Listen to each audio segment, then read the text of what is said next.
క్షమించు కన్నయ్య. ముందుగా వెన్న తినిపించండి, తర్వాత క్షమాపణ లభిస్తుంది.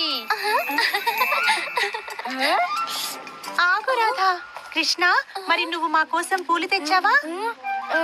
తీసుకురాలేదు కదా. ముందుగా అందమైన పూలు మా కోసం తీసుకురా. ఆ తర్వాతే నీకు రుచికరమైన వెన్న దొరుకుతుంది. మిత్రులారా, వెన్న కావాలంటే అందమైన పూలు తీసుకురావాల్సి ఉంటుంది.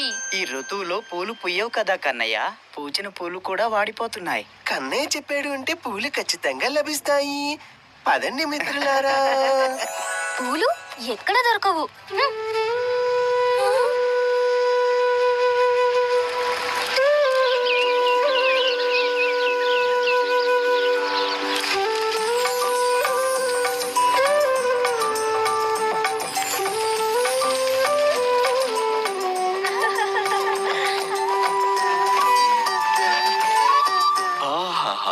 కన్నయ్య మురళీగానం విని మనుషులే కాదు, పశువులు కూడా మంత్రముగ్ధులైపోతారు.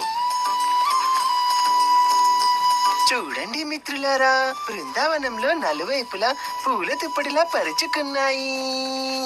ఇది ఖచ్చితంగా కన్నయ్య మురళీగానం నుండి వెలువడిన మధుర సంగీత ప్రభావమే. పూలు తేవడానికి ఎక్కడికి వెళ్ళాలి?